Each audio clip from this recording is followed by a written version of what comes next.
Olá a todos, muito boa noite. Hoje é uma quinta-feira, dia 22 de outubro de 2020, e eu os convido para que compartilhemos por um instante, a partir de 1 Coríntios, capítulo 4, do versículo 14 ao 21, alguns princípios da palavra do Senhor. Queridos, as cartas de Paulo, elas são cartas de verdade. Não são efetiva e exatamente um tratado de teologia sistemática, porque elas contêm, não poucas vezes, mudanças abruptas de tom e modo que caracterizam os escritos de Paulo, como acontece aqui nesse trecho. Vamos vê-los? Então veja lá. Verso 14, Paulo diz assim: Não vos escrevo estas coisas para vos envergonhar, pelo contrário, para vos admoestar como a filhos meus amados. Paulo tem, pelos coríntios, os mais ardentes sentimentos, a ponto de chamá-los de filhos meus amados. E ele introduz aqui uma terna solicitude de um pai pelos seus filhos. Claro que esta é uma linguagem espiritualizada. O propósito de Paulo aqui é simplesmente o de admoestá-los. O verbo aqui traduzido por admoestar, no grego noteteu, transmite a ideia de repreender por erro cometido. Mas o que se tem em vista é uma crítica com amor, como este verbo demonstra claramente. Olhe para o verso 15. Porque ainda que tivesseis milhares de preceptores em Cristo, não teríeis, contudo, muitos pais, pois eu, pelo Evangelho, vos gerei em Cristo Jesus. Paulo era aqui alguém que explica por que ele pode exortar os crentes de Coríntios como um pai. A palavra preceptor, no grego paidagogos, que é de onde vem a palavra pedagogo. Paidagogos, em grego, significa instrutor, não professor. Mas os escravos guardiões dos romanos, aqueles que eram responsáveis pela supervisão geral das crianças. O paidagogos, ele levava a criança à escola e geralmente olhava por ela. Mas no melhor dos casos, ele era um subordinado. Ele não pertencia à família. O pai mantinha uma relação completamente diversa. Ele tinha gerado a criança. Tinha o máximo cuidado pelo bem-estar da criança, porque era seu filho. Paulo, quando chega na cidade de Corinto e prega o evangelho, vários coríntios se convertem pelo ministério de Paulo. Então ele tem essa relação de pai para filho. Verso 16. Admoesto-vos, portanto, a que sejais meus imitadores. Queridos, Paulo era um raro pregador que podia dizer: sejam meus imitadores, literalmente. A maioria dos homens deve dizer o seguinte: faça o que eu digo, mas não o que eu faço. Mas Paulo não. Paulo não deseja ligar os seus seguidores a si pessoalmente quando diz ser de meus imitadores. Isto entraria em contradição com o teor geral de todo esse texto. Se quer que o imitem, é a fim de que aprendam, desse modo, a imitar a Cristo. Ele deixa isso muito claro no capítulo 11, verso 1, aqui mesmo de 1 Coríntios, quando ele diz assim: sede meus imitadores, como também eu sou de Cristo. E isso fica ainda mais expressivo em 1 Tessalonicenses capítulo 1, versículo 6. Quando o próprio Paulo, escrevendo à igreja de Tessalônica, diz o seguinte: com efeito, vocês se tornaram imitadores nossos e do Senhor, tendo recebido a palavra, posto que em meio a muita tribulação, com alegria no Espírito Santo. Olha o verso 17. Por esta causa, vos mandei Timóteo, que é meu filho amado e fiel no Senhor, o qual vos lembrará os meus caminhos em Cristo Jesus, como por toda parte ensino em cada igreja. Queridos, esse versículo ele é interessante por duas situações. A primeira é a seguinte: não se sabe exatamente, ou não se sabe muita coisa sobre a visita de Timóteo a Corinto, a não ser esta passagem simples que Paulo fala.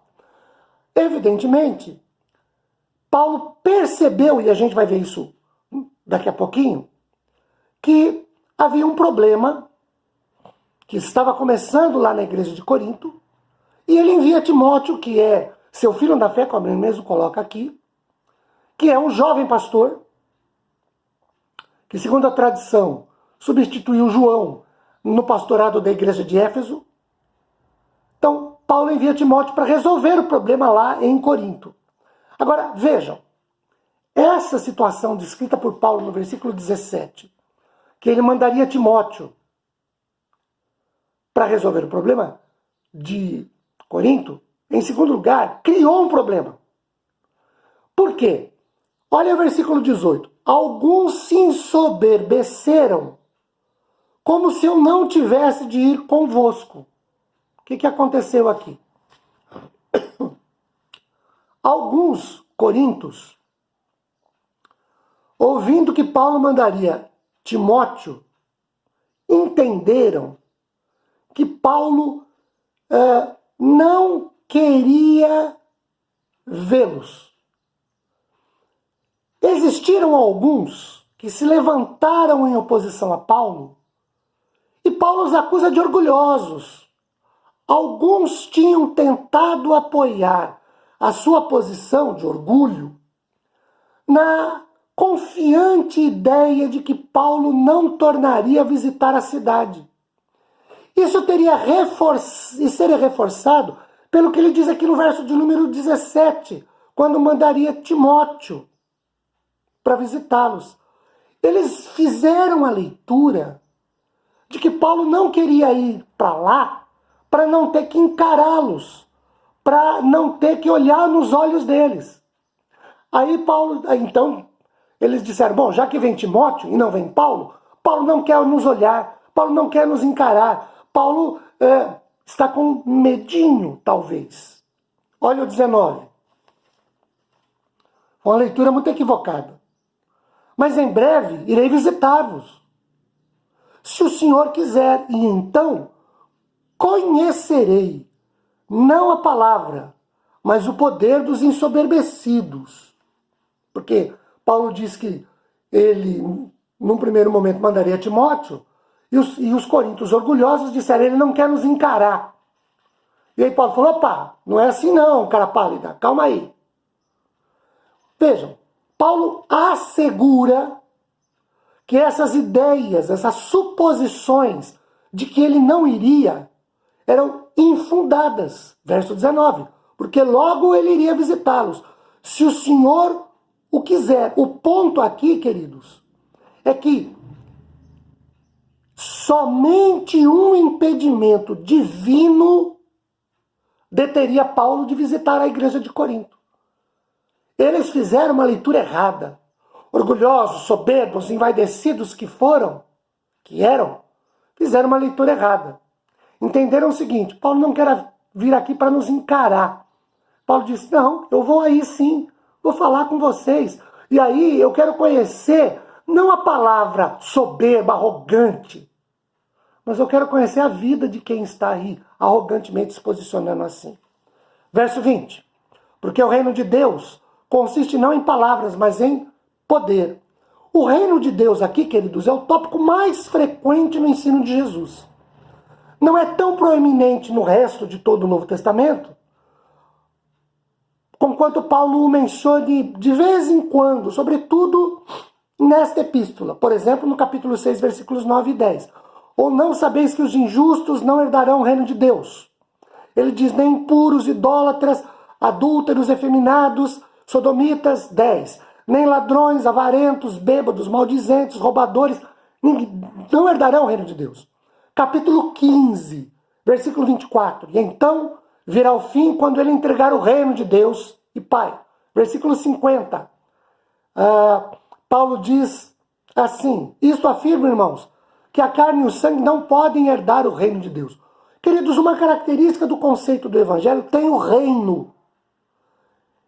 E que nele há poder, não palavras. Ou seja, é este aspecto que é apresentado aqui. O reino de Deus não é simplesmente um bom conselho, um discurso. Ele não é em palavra. Calvino diz o seguinte sobre essa passagem: pois que pequena realização para qualquer pessoa ter a capacidade de falar eloquentemente, quando não contém nada senão um tímido vazio.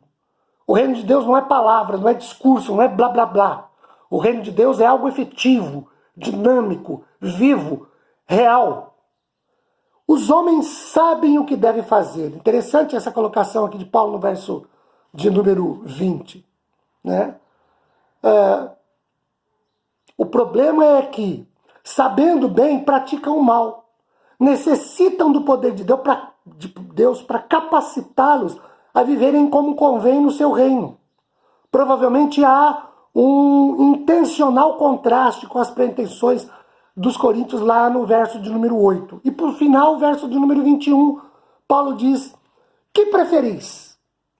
Irei a vocês com vara ou com amor e espírito de brandura, de calmaria, irei com espírito de mansidão.